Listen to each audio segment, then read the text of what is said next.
This is the Carlton Podcast. Here's your host, Tony Moclair.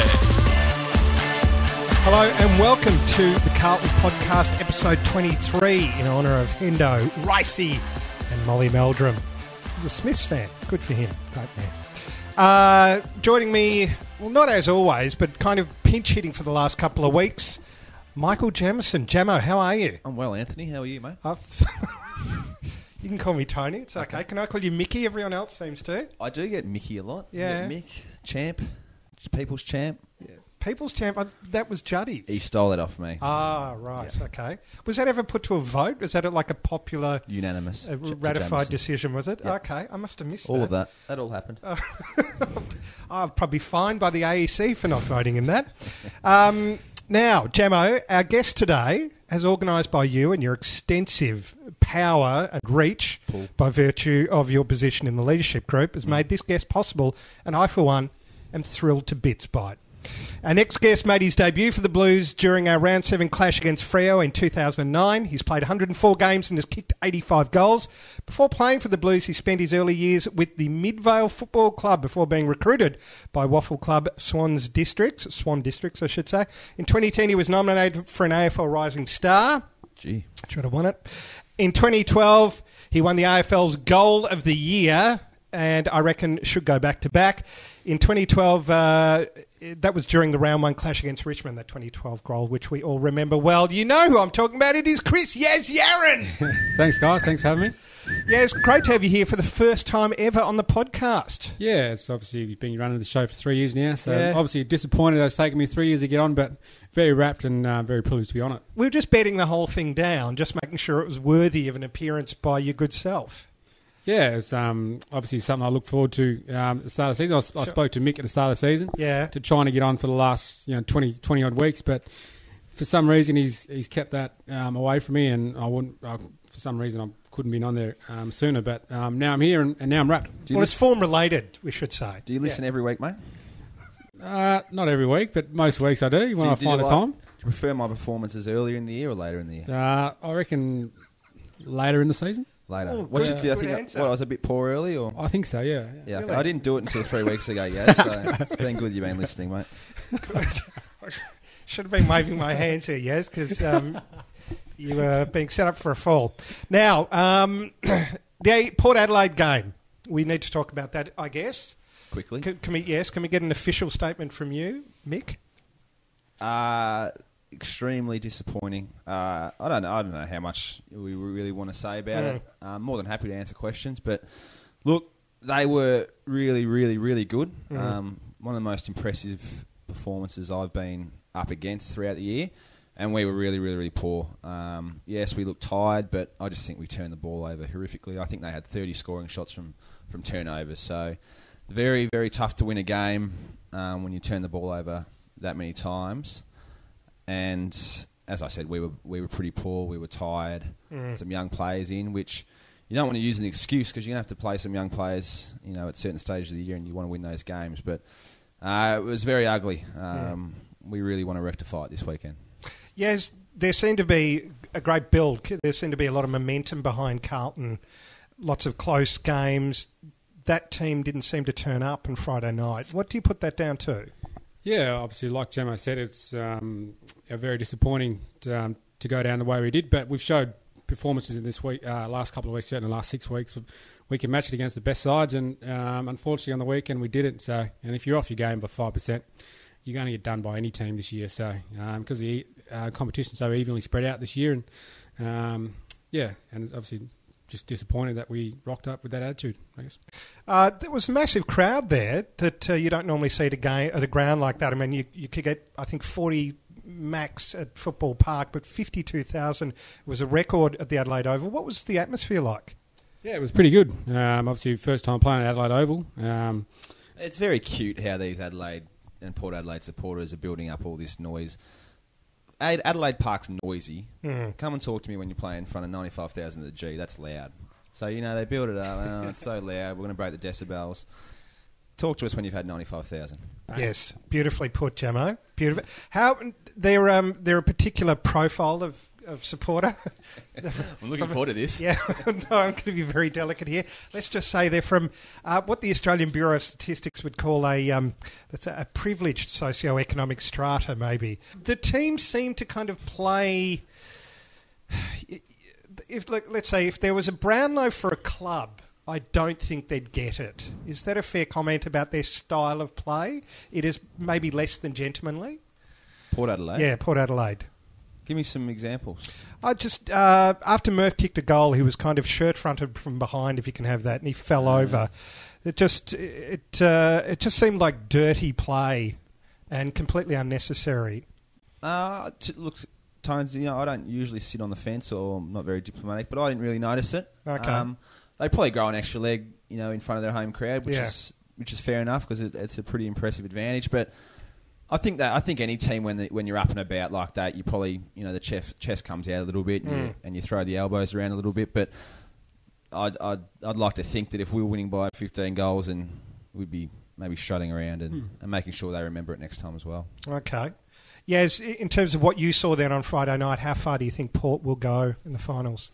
Well, if they can get back to their performances like they did in the start of the season, which they showed glimpses of that on Friday night, but I think they'll probably win their first final, and that'll do them, I reckon. Because I honestly believe it's only a two-man race at the moment between Hawthorn Hawthorn and Sydney. So, but my tip's Sydney to win it. Okay, quite comfortably. Jamo, we're in the prediction end of the season. Who do you think is mathematically capable of winning the grand final? Look, I want to write Hawthorn off, but you just can't, the way they've sort of held together. I think if Tippett and Franklin are both on, then I think Sydney win it. I just can't think of a team that have got some key backs that can stop them when they're both on. I don't think any team has that. But so I'd like to think them. But if those two are a little bit down, I think Hawthorn. Okay, we'll hold you to that. There'll be a bounty. Whoever gets it right gets $1 million from the Mars company. We can do that here. Yeah, bounty bar? Jeannie Pratt will reach into a pocket and give either one of you $1 million based on how accurate you are. These are the sort of resources we command at the podcast, yes. As you can see in the room, which is furnished in gold and relics from the tomb of Tutankhamun. This is the sort of budget we have here. Why isn't your picture on the wall? Don't break the spell. It's when you retire. Oh, okay. You'll be up on that wall one day. Don't you worry about that. The same haircut as you, yes. Hang on, is that Mick there or Rod Ashman? That's the Rod great Ashman. Rod Ashman. Great Rod Ashman. Be surprised if you knew who any of these players were. To be honest, Chris. Well, he's obviously got more hair than me at the moment. You're doing all right. No, that's the same haircut John as you. Glenn. Yeah. I'm pretty much gone. Former US Marine Corps aviator who flew an F-8 Crusader across the United States in record time and was an astronaut. Speaking of facts, did you guys know that Carlton and Port Adelaide saw it return to the Adelaide Oval 100 years after Port defeated the Blues in 1914 to claim a second successive Champions of Australia title? So there was a bit of history there. I did say that up on the board before the game. And I care less about it now than I did then. To be honest. I'll take that as a comment. All right. Now, Jamo, we mentioned this last week, the Virgin AFL Film Festival. We did, and Nick Graham read it just superbly last week, but the crux of it is we're up against, I think 10 other sides and vying for a great prize for the footy club. Yep. But most importantly, what our fans need to do in order for us to win is to head to Virgin's website, www.virginaustralia/filmfestival. Yep. And there you'll be able to watch the video, and it's about Andrew Carazzo and his love for the club and his love for his family and growing up a blues man and always been a blues man. So you'll be able to watch that through Facebook. We need you to like it, comment it, and share it with all your friends. The shares are the big daddy. So 10 points for a share, 5 points if you comment, and 3 points if you like. So get onto Facebook, watch the video. It is worth a watch even if you're not considering voting or the like. But get on there to vote because we want to win rather than an Essendon or a Richmond. So jump on. There Chris, we go. have you voted, mate? I did vote, yes. Did I you? went on last night for it. So did you like it? I liked it, yes. Well, that's only 2 points, mate. So why don't you get on there and share it so we get 10? I'll share it. Yeah, No do what worries. you're told. Yeah. I'll do that tonight. All right, good. Now, while we're here, there are some possible Carlton films that might get made as a part of the AFL Film Festival. Are you ready for these, Jamo and Yaz? Are these some titles? Okay, yeah, these are prospective titles that I'm writing at the moment. I'm kicking around, I'm pitching these. I'm going to come into Mick during the off season. That's Mick Malthouse, and just say, what about we just roll cameras on a few of these? Why don't we do Bruce Doolin Rouge? Yeah, not bad. Dirty Harry Madden. Getting worse. Dean Wallace can't get past Gromit either. Terrible. That's a history joke. There we go. The Chronicles of Sylvania. Better. Sex and the City End, based set at the MCG. Yeah. Yeah. That's Sexton and the City. Oh. Okay. And the Hanger Games. That's basically, I kind of ended weekly there. Yep. Maybe peaked about 2 in. There you go. Yep. Not Thank bad, you not for bad. your muted response to all of those. Yaz, we don't know anything else about you. We don't have a picture of the Chris Yarran. Now, I've heard an interview with you recently, and you said you came where in the AFL sprint. This actually surprised me, given your reputation. I pulled up stumps halfway, 50. I actually knew I was going to get beaten by Paddy Dangerfield, so I just pulled up stumps and just made everyone, look like I wasn't trying. But if I go in it this year, I'll be sure to, do a few run-throughs before the warm-up and hopefully get my body up to 100-metre sprint this year. Well, we would like to see the winner of that as a, say, Carlton player. But where do you go in the sprint in terms of how fast you are in the club? They always talk about the Buckley, who's the quickest. Who's Armfield? Okay. Armfield, Garlett, Yarran, Jamison. Not in that order. Okay. Where do you rate? Are you the quickest player at the club? I don't think I'm the quickest. I reckon Dennis Armfield will just get me. Yeah. But you just never know with Jeffrey because he's such a laid-back character. You just don't know whether he's going 100 mile an hour or just coasting through. So I think it'll be out of us three, but I'm just tipping Dennis. Armfield over 50, Yarran over 100. I'll give you that. Okay. So where does Jamo? Have you run against Jamo I in don't any even time know trial? Jamo? I'm not too sure. There's a classic bit of vision from 2011. It was my return game after a knee. I'd had 8 weeks off. Yaz took off down the wing with Whitecross from Hawthorn chasing him. Yeah. And if you watch it for long enough, I come into the frame, catch up to them, could have gone past, but instead lean over to shepherd Whitecross. So judging by that, I am quicker than them both. Right. I might get that up on YouTube to show you. Yeah, could you? Definitely not on YouTube. Yeah, I'll find it somewhere. That would be fascinating and not a waste of anybody's time. I think I do remember the incident where Jamo did do the shepherd, but I think I was still in first gear, just getting in second. So, Same. So we'll just let him have his pride right now. Okay, so if you want a good laugh, it's gut-busting run, and that was you probably dying from laughing. blew me up the rest of the game. Yes, watching Jamo's effort. How do you rate season 2014 personally, Chris Yarran?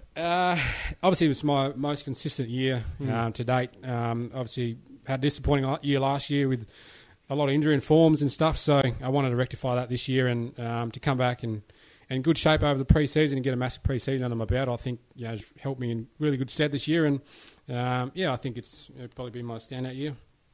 What do you think, Jamo, of the Chris Yarran 2014? Is it a champagne year, a vintage year? It's definitely his best year. I think Yaz is probably, even though we've thrown him around still a little bit, and he's been able to perform in multiple positions, he's probably enjoyed sitting at half back for most of the year. One, because he likes it. Two, because I'm down there to give him a rev up every now and then. I think he'd probably be unlucky to come second in the BNF.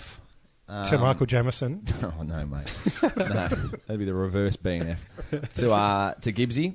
I think Gibbsy will probably get the title, but Yaz will just miss out. But there's no doubt he's been one of the shining lights this year. He's had a terrific year. As he said, born out of a fantastic pre-season. So we need Christoph to replicate that in the summer months again and have another ripper year for us. Maybe see him in the midfield a little bit next year. Yeah, let's hope so. If I get my body into fitness up a little bit, I can go through the midfield, not just forward and back. Is that what you'd prefer? Is that I'd like to. Do you think you play your best football in the midfield? But I think we've got so many good mids in there at the moment, so I'm really not needed there at the moment. So, another pre-season will do me good, and we'll see how we go next year. I wanted to ask you about adjusting to life in Melbourne, being from WA to life in Melbourne. How is that adjustment, and how difficult is it, say, for anybody from a remote community or not from a big city to adjust to life in Melbourne? Yeah, so I grew up in a small country town in Northam, which is an hour northeast of Perth. So it was a population of a few thousand. So then made a big move to Perth. But when I moved to Perth, I thought Perth was pretty massive, and the life changes from a country town to a city. But then I moved to Melbourne 6 years back now, and it's everything I thought it was going to be. It's very, very busy, and the weather's very cold over here. So not like beautiful Perth where you get this sunshine every day like today. But I struggled with mainly the weather and stuff like that. That really took me a while to settle in. But the footy club's great in that area. They get a lot of support behind you, and I couldn't feel more at home at this footy club. Did you room with anybody in particular? Was there another player that you shared digs with? Well, I moved in with Greg Swan for about a month before as soon as I got drafted, me and Reece O'Keefe. So right, no pressure there then. You could just put your feet up wherever you like. Down, where is it, Williamstown? So, yeah. Had a pool in the backyard, so I've never been to a house with a pool in the backyard. So, and it was quite hot that summer, so after every training session we just go home back to Swanee's place and jump in the pool and get our rigs out. But obviously I was a bit fat back then, so I didn't really want to get my rig out. So, well, there's a mental image. But how could somebody as quick as you actually be carrying any extra poundage? I used to eat a little bit of McDonald's back then. Mate. That all comes out. My diet wasn't that great when I first got to the club, but now it's all changed. So, Gemma, if you ever want to wash your clothes, just give me a yell out, mate. I'll go. Oh, nice. Yes. I'm not paying that, Are you going to be in a good paddock over the off season at all, Gemma, or do you keep that strict regimen that you're famous for? Yeah. I wasn't born with this physique, mate. A lot of hard work goes into this. I'm not going away, so I'm pretty keen to have a really good September and October. And what will you do? I mean, Yaz mentioned that he's going into state. What will you be doing? No, really quiet for me. I've got a few things, on some weekends. Mum lives over near Narracourt, so I'll go see her. Got a trip with a few friends to Sydney for a weekend, but just a few weekend trips. But throughout the week, I'll have a couple of weeks off. Freshen up a little bit, and then I'll be probably get on the bike for. You're about to laugh. I don't like it when you're about to laugh. No, just thinking, you should enjoy Sydney. But going to pop the question at all? Anytime I'm not having any surgeries this year, and I think that's 2 or 3 times out of 9 years. So I really enjoy it when I get an off season like that because I can get in the gym, avoid Chris Yarran and the stupid look he's pulling to me at the moment, and get nice and fit for when we come back. Oh, that's good. Well, we'll speak more. I imagine we're doing a podcast next week. We'll speak more about your plans for the, football-free season, if I can just coin a phrase. Speaking of which, last game of the year, Chris Yarran, it's against Essendon. There is a deep and abiding loathing of Essendon at Carlton, with good reason. How are we going to beat them? Well, I think if we come with attitude a lot different to last week, obviously we're going to come a long way to winning this game, but we can stop the Heppels alike, the Watsons and the Goddards. I think we'll go a long way to winning because obviously they're pretty high in uncontested marks. So if we can stop their uncontested possessions around the ground, I think we'll go a long way to winning the game.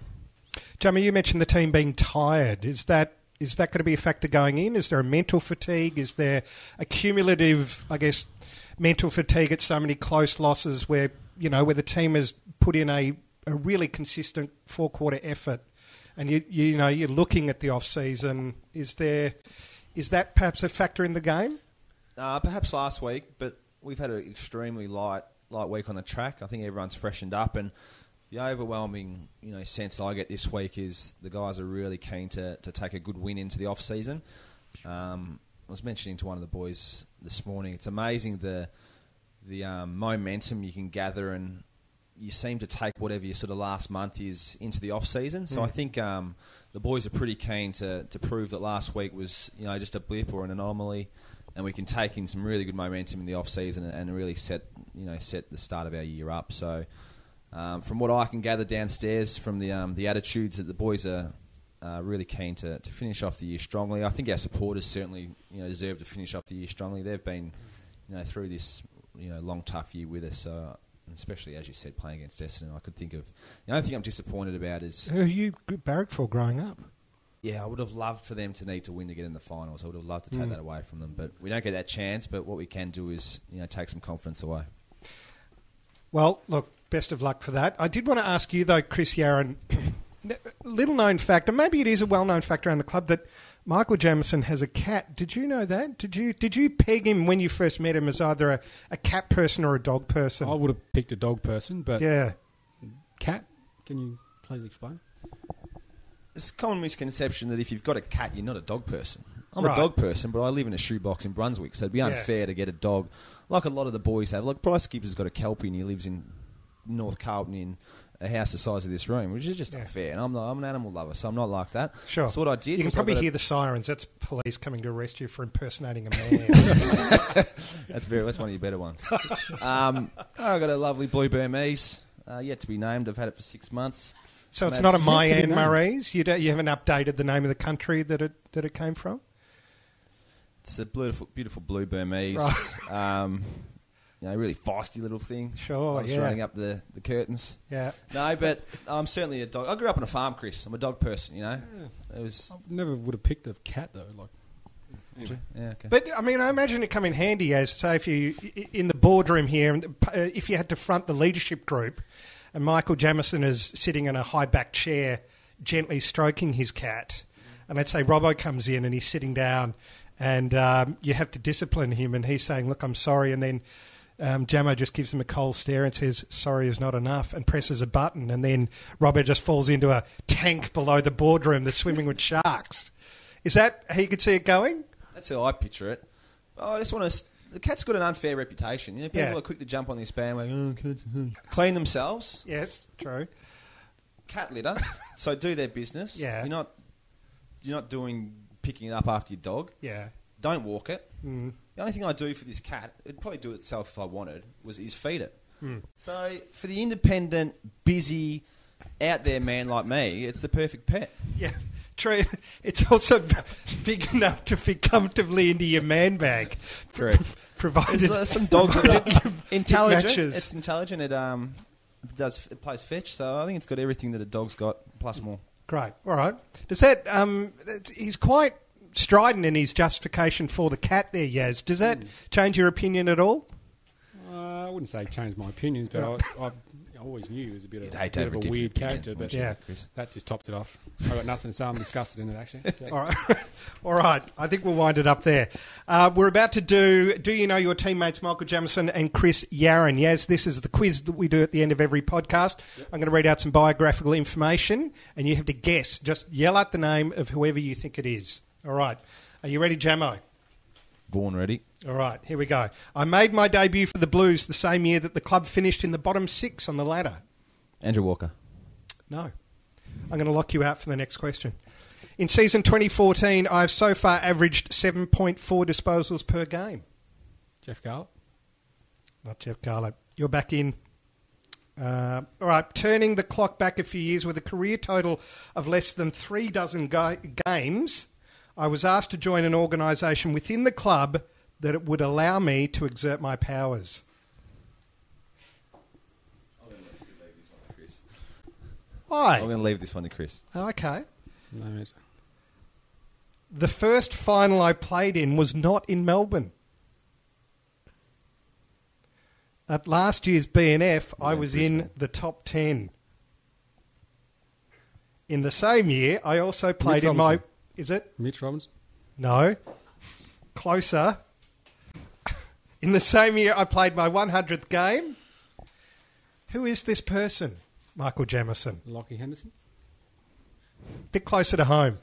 In fact, about 1 metre closer to home, Chris Yarran. Ah, Michael Jamison. Michael Jamison! No. Did you come top 10 last year? I didn't realise don't worry, we were all amazed. I can't remember him being featured in the top 10 last year. Just in front of you, I think. I averaged 7.4 disposals this year. Yeah. No, that's kicks. You're looking at the wrong Notice thing. that was disposals and not effective disposals. Yeah, that's fair. Thank you. All right. Yes, a great debut at the Carlton Podcast. Great to have you in. A pleasure to have finally met you and look forward to more of your appearances next year. Thanks, guys. Thanks for having me. Hopefully we don't have to wait until next year to get me on. Not exactly a year before we get me on again. No, it'll be less than that, trust me. Yeah, totally. All right. Thank you, Dogman, Chris Yarran. Jamo, give Essendon hell. We hope for as you said, a thumping win, or even a narrow win would be great against an old enemy, and to really give something for the boys to mull over the pre-season. Good to see you as always. You too, Anthony. And I will catch you later next week. In fact, Michael Jamison. I've been Tony Moclair. Thank you very much to Chris Yarran and Michael Jamison. This has been the Carlton Podcast.